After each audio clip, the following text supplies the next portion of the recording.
আসসালামু আলাইকুম। কেমন আছেন সবাই? আশা করি আল্লাহর অশেষ রহমতে ভালো আছেন। গর্ভাবস্থার শেষ ৩ মাস বা ২৭ থেকে ৪০ সপ্তাহকে তৃতীয় ট্রাইমেস্টার ধরা হয়। যারা জানুয়ারি, ফেব্রুয়ারি এবং মার্চ মাসে মা হতে চলেছেন, ভিডিওটি তাদের জন্য খুবই স্পেশাল। ইতিমধ্যে আপনি গর্ভকালীন ৩ ভাগের ২ ভাগ সময় আপনি পার করে ফেলেছেন। এ সময়ে পেটও মোটামুটি বড় হয়েছে। কিন্তু এখানেই শেষ নয়, শেষ ৩ মাসে আপনার পেট আরও বড় হবে, সেই সাথে বাচ্চাটা ধীরে ধীরে বেড়ে উঠবে। গর্ভাবস্থার শেষ ৩ মাসে গর্ভের বাচ্চা ও মায়ের মধ্যে কি কি পরিবর্তন আসে এবং এ সময়ে করণীয় ও বর্জনীয় সম্পর্কে জানতে ভিডিওটি শেষ পর্যন্ত দেখতে ভুলবেন না। গর্ভের বাচ্চার পরিবর্তনসমূহ। হাড় সাধারণত সপ্তম ও অষ্টম মাসে কার্টিলাজ হাড়ে রূপান্তরিত হতে থাকে। এ সময়ে হাড়ের গঠনে বাচ্চার প্রচুর ক্যালসিয়াম প্রয়োজন পড়ে, তাই পর্যাপ্ত পরিমাণে ক্যালসিয়াম সমৃদ্ধ খাবার খেতে ভুলবেন না। বাচ্চা তার প্রয়োজনীয় সবকিছু আপনার শরীর থেকে গ্রহণ করবে। এ সময় চুল, ত্বক ও নখেরও ব্যাপক পরিবর্তন হয়। ৩২ সপ্তাহের দিকে বাচ্চা পুরোপুরি দেখতে সক্ষম হয়। এ সময়ে বাচ্চার শরীরে মোমের মতো ভার্নিক্সের আস্তরণ পড়ে, যেটা গর্ভের পানি থেকে ত্বককে রক্ষা করে। এছাড়া বাচ্চার শরীরে লানুগো নামক পশমের সৃষ্টি হয়, সাথে নখও পুরোপুরি তৈরি হয়ে যায়। ব্রেন শেষ ৩ মাসে ব্রেনের উন্নয়ন সবচেয়ে দ্রুত ঘটে। এ সময়ের মধ্যে চোখের পলক ফেলা, স্বপ্ন দেখা, ব্রেনের মাধ্যমে নিজের শরীরে তাপমাত্রা নিয়ন্ত্রণ করতে শিখে যায়। ৩৭ সপ্তাহের মধ্যে প্রায় সকল বাচ্চার মাথা নিচে নামতে শুরু করে, কিছু ব্যতিক্রম ব্যতীত।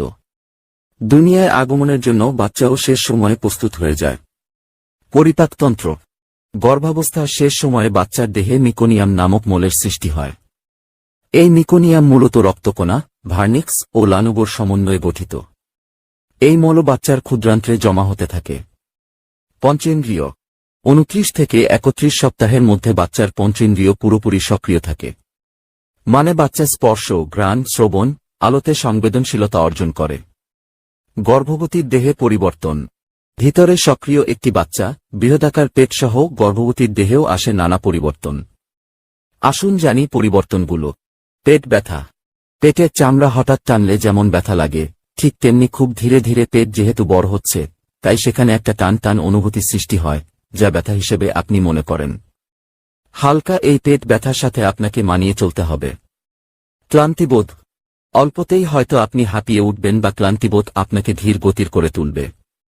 তাই এ সময়ে পর্যাপ্ত খাওয়া দাওয়ার প্রতি নজর দেওয়া উচিত। সেই সাথে ঠিকমতো ঘুম নিশ্চিত করতে হবে। বুক জ্বালা পোড়া।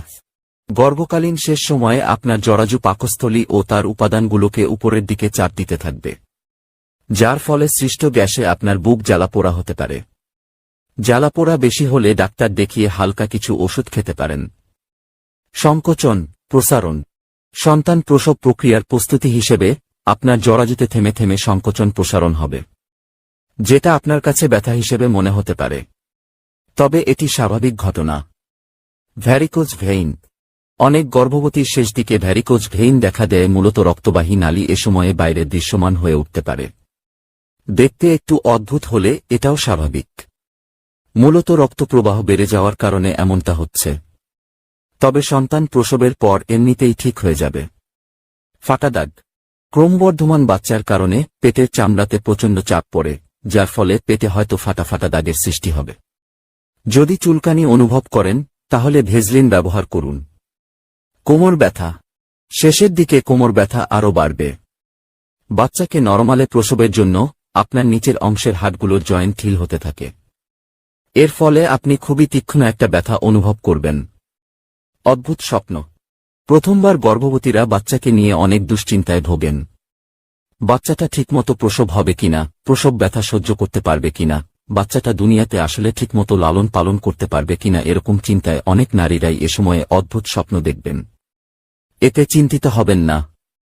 এ সময়ে গর্ভবতীর ব্লাডার, যেখানে মূত্র জমা থাকে, সেখানে প্রচণ্ড চাপ থাকে, যার ফলে ঘন ঘন প্রস্রাব হতে দেখা যায়। এছাড়া হাঁচি, কাশি বা জোরে হাসলে আপনার প্রস্রাব লিক করতে পারে। এতে ভয় পাওয়ার কিছু নেই, এটা পুরোপুরি স্বাভাবিক বিষয়। স্তন নিঃসরণ। বাচ্চার দুগ্ধ তৈরির প্রক্রিয়া অনেক আগে থেকে শুরু হয়, তবে মায়ের বুকে দুগ্ধ তৈরি পুরো প্রক্রিয়া এ সময়ে সমাপ্ত হয়। অনেকের স্তন থেকে ঘন বা পাতলা তরল নির্গত হতে পারে, আবার অনেকের নাও হতে পারে। দুটোই স্বাভাবিক ঘটনা। শেষ 3 মাসে করণীয়: গর্ভের বাচ্চার নড়াচড়ার প্রতি খেয়াল রাখুন। শেষের দিকে পেটে জায়গা কম থাকার কারণে নড়াচড়া বেশি করতে না পারলেও তার গতিবিধি নিয়মিত থাকবেই। নড়াচড়া অনেক কমে গেলে সাথে সাথে ডাক্তারকে জানাতে হবে। নিজের ওজন ঠিকমতো বাড়ছে কিনা যাচাই করুন। আপনার ওজন ঠিক আছে কিনা জানতে আমাদের কমেন্ট করুন। অবশ্যই আপনার উচ্চতা, গর্ভধারণের আগের ওজন ও কত সপ্তাহ চলছে উল্লেখ করতে হবে। ডাক্তার নিষেধ না করে থাকলে ঘরের হালকা কাজকর্মের মাধ্যমে সক্রিয় থাকুন। দৈনিক 20 মিনিট হাঁটার চেষ্টা করুন। শেষ ট্রাইমেস্টারে অন্তত 2 বার ডাক্তারি চেকআপে যাওয়া উচিত। 28তম সপ্তাহে এবং 34তম সপ্তাহে ডাক্তার দেখান। আপনার ও বাচ্চার শারীরিক অবস্থা সম্পর্কে এ সময় আপডেট পাবেন। সন্তান কোথায় জন্ম দিতে চাচ্ছেন সে বিষয়ে এখন থেকে পরিকল্পনা করুন। হাসপাতাল কর্তৃপক্ষের সাথে বিস্তারিত আলোচনা আগে সেরে নিন। যদি ঘরে প্রসব করাতে চান তাহলে প্রশিক্ষিত দায়ের খোঁজ রাখুন এবং দরকারি মুহূর্তে কোনো ডাক্তারকে কল করবেন জেনে রাখুন। প্রসবের সময় অনেকের হঠাৎ রক্তের প্রয়োজন হতে পারে, তাই আপনার গ্রুপের কমপক্ষে 3 জন রক্তদাতার খোঁজ রাখুন। সাথে সাথে অর্থনৈতিক বিষয়ে আগে প্রস্তুত থাকুন। খাওয়া দাওয়া আগে যেমনটা করেছিলেন তেমনটাই চালিয়ে যান। খাওয়ায় অরুচি থাকলে ডাক্তারের পরামর্শ নিন। সাধারণত 40 সপ্তাহে একটি গর্ভকাল পূর্ণ হয়, কিন্তু 37 সপ্তাহ পর যে কোনো সময় সন্তান প্রসব হতে পারে। সে অনুযায়ী মানসিক প্রস্তুতি রাখুন। শেষ 3 মাসে বর্জনীয়: ভারী যে কোনো কাজ বা ব্যায়াম এড়িয়ে চলুন। অ্যালকোহল, অতিরিক্ত চা, কফি, সিগারেট থেকে দূরে থাকুন। আপনার পরিবারের কেউ সিগারেট পানে অভ্যস্ত থাকলে তার মুখের গন্ধ থেকে দূরত্ব বজায় রাখুন। ডাক্তারি প্রেসক্রাইব ছাড়া কোনো ওষুধ খাবেন না। কাঁচা, অধোয়া মাছ, মাংস, দুধ খাওয়া এড়িয়ে চলুন। দূরপাল্লার ভ্রমণ করতে যাবেন না। ক্রমবর্ধমান পেটের কারণে আপনার ওজনের ভারসাম্য পরিবর্তিত হবে, তাই পড়ে যাওয়া থেকে নিজেকে সতর্ক রাখুন। দরকার হলে কারো সাহায্য নিন।